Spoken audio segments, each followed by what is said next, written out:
xuska munaasabada maalinta heer qaran ee 18 May oo ku astaysan 25 guuradii ka soo wareegtay maalintii ay Soomaaliland dib uga soo noqotay xornimadeeda dalkii la isku oran jiray Soomaaliya ayaa maanta ka qabsoontay magaalada Saylac. Munaasabadani ayaa waxa ka soo qayb galay raxan wasiir ah oo u yimid sidii ay dabaaldagaasi uga soo qayb gali lahaayeen shacabka ku dhaqan magaalada Saylac. Dhammaan shaqaalaha laamaha kala duwan oo ay horkacayaan laanta dawladda hoose degmada Saylac ayaa socod ku maray jidadka waaweyn ee faras magaalaha. Waxa iyaguna si heer sare uga dhex muuqanayay goobtaasi shaqaalaha dikada degmada Saylac iyo shaqaalaha shirkadda isgaarsiinta ee Telesom oo dabaaldagaasi kala qayb galayay shacabka ku dhaqan magaalada Saylac. Sidoo kale waxa iyaguna socod gaada ka ciyaar ah ku soo maray goobtaasi ciidamada kala duwan ee gobolka Salal iyada oo uu socodkaasina iskugu soo biyo shubtay fagaaraha khayriyada halkaasi oo loo asteeyay in ay ka qabsoonto xafladu. Qaar kamid ah ururada bulshada rayidka ah ayaa goobtaasi ku soo bandhigay ciyaaraha hidaha iyo dhaqanka oo ay ku weyneynayaan maalintaasi. Intaasi kadib ayaa goobtaasi waxa khudbad dhinacyo badan taabanaysa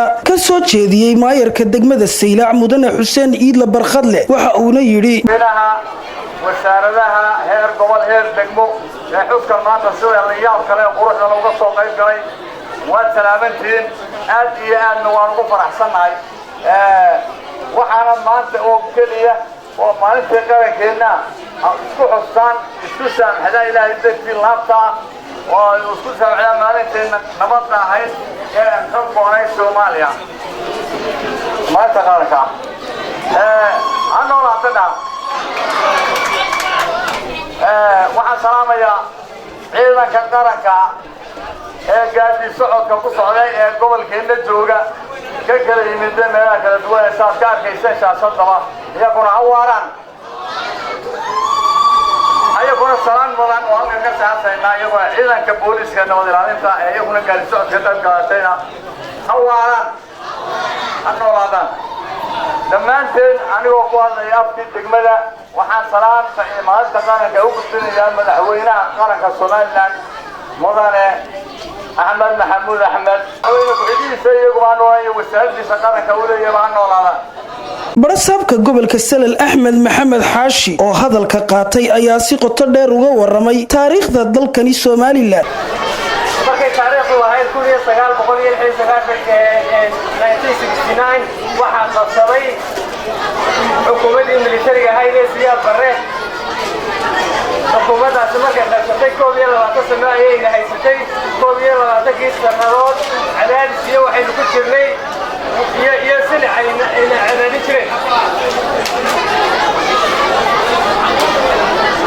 waxaynu xornimadeenna haddaba dib uga soo qaadanay oo aynu ka go'nay 18 May 1991 oo aynu galay taariikh cusub.